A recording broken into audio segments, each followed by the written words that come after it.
finally, speak it as if you are telling a friend over dinner. Notice the difference?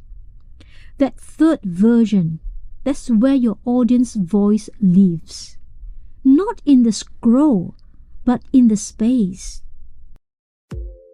Welcome to the Voice Room podcast, the #1 destination in Asia for mastering your voice, speaking with impact, and showing up with authority. Hello there, welcome back to the Voice Room podcast. I'm your host, Karina Tian, voice, speech, communication, and presentation coach.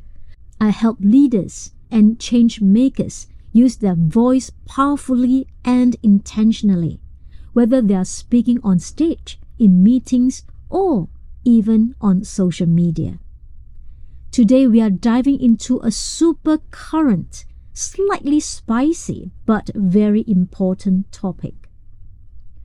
How social media has changed the way we speak. And I'm not just talking about shortening words like BTW or using more emojis instead of full sentences. We will go way deeper. We will explore how platforms like Instagram, TikTok, and Twitter are reshaping our tone, pacing, and structure. We will also explore what happens to credibility and nuance when everything becomes bite-sized. What about performative pressure of being on brand and how that shows up in real-life conversations? Plus, we will get into some fascinating linguistic research, and I'll share a few examples from coaching clients who have noticed their online voice leaking into their in-person communication, sometimes with awkward consequences. Alright, let's get into it. Okay, first off, yes, social media has changed our vocabulary. We say things like, I'm low-key obsessed, hot take, is giving, or even #blessed, even in regular conversation. That's not necessarily new. Language evolves, but the speed at which it spreads is wild now. But here what is more interesting to me, as a speech and communication coach, how these platforms have shifted the way we structure thoughts, build authority, and even, get this, how we breathe. Seriously. Let me explain. Because most social content needs to grab attention fast. We have trained ourselves to front-load everything. There's no time for nuance or setups. It is, here are 3 things you need to know, or this is the one hack that changed my life, or why your mindset is running your voice. This structure bleeds into our spoken language. People start speaking in headlines. Everything's a hook. But what gets lost? Rhythm, story, emotional pacing, and, ironically, actual connection.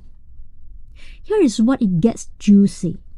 I've had clients, especially younger professionals, who have come to me saying, Karina, I feel like I don't sound real anymore. They are not wrong. There's something I call TikTok cadence. That fast, clip, emotionally performative way of speaking that mirrors how people talk on reels or short videos. Lots of emphasis, dramatic pauses, and everything sounds like a tagline. Now, that's not necessarily bad. It can be engaging. But if that becomes your default, especially in serious or vulnerable conversations, you can sound a bit, inauthentic. Let me give you an example. Some of my clients, we call her Emily. is a brilliant product designer. But when she presented updates to her team, she started using this overly animated, overly rehearsed tone, kind of like she was narrating a YouTube explainer. Her teammates felt like she was performing instead of connecting. When we unpack it, she realized that she had been recording so many video updates for her remote team and posting weekly content on LinkedIn that her speech patterns had started to shift. It wasn't a confidence issue.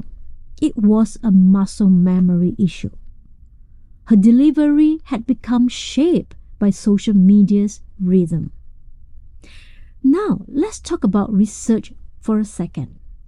Linguist Gretchen McCullough, author of Because Internet, wrote about how digital communication, especially on platforms like Twitter, rewards compressed language. Basically, we learn to be snappy, clever, and brief. There's a constant incentive to trim ideas down to their most viral form. And that's fine in some contexts, but there's a downside. We start avoiding complexity. We drop qualifiers. We stop saying maybe or it depends.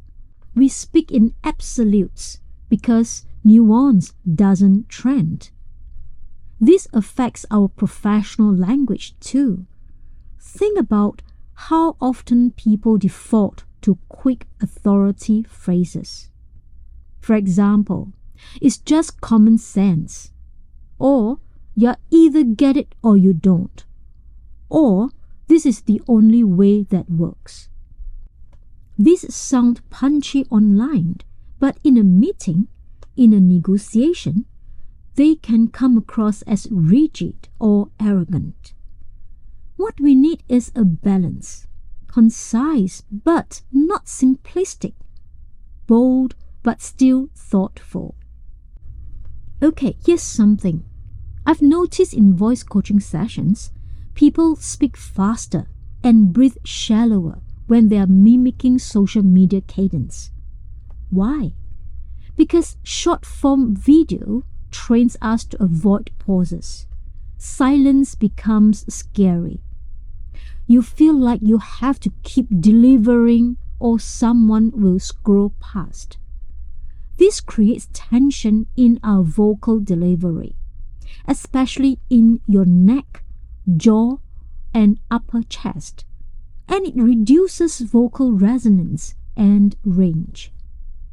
If you are a speaker, a leader, or content creator, this matters. It means your voice is literally being shaped by the fear of silence. Here is a quick exercise I give clients. Read one of your own Instagram captions out loud. Then read it again, but add 3 deep breaths between each sentence. Finally, speak it as if you are telling a friend over dinner. Notice the difference? That third version, that's where your audience voice lives. Not in the scroll, but in the space. Okay, so where does this leave us? I'm not here to shame social media. Far from it. It's an incredible tool for visibility, creativity, and connection. I used it. I teach clients how to speak effectively on it. But we have to stay conscious of how it's shaping our natural voice. So here are 5 practical tips to take with you. Number 1, reclaim the pause. Practice pausing mid-sentence, especially when it feels uncomfortable. Let silence breathe. It's a sign of confidence. Number 2, vary your rhythm. Not everything needs to sound like a reel. Mix in slower, more reflective tones with punchy statements. Number 3, separate online voice versus real-world voice. Record yourself in both contexts. Then ask, do I sound like myself? If not, adjust. Number 4, prioritized listening. In this fast-talking world of social, we sometimes forget how to truly listen. Make space for others' voices. Number 5, speak in full arcs. Give your stories a beginning, middle, and end, even if it's a 30-second point. Humans connect through story, not just information. So, has social media changed the way we speak? Absolutely. But the real question is, can we stay conscious and intentional about how we show up, both online and offline? Yes, 100%. Your voice is an instrument, not an algorithm. It deserves to be expressed with presence, nuance, and humanity. Thank you so much for tuning in today to the Voice Room podcast. If this episode made you pause and think, or maybe help you see your own speech habits in a new way, I would love it if you shared it with a friend.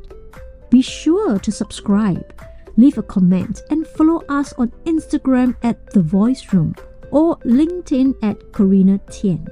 Hey, I can't wait to see you in the next episode.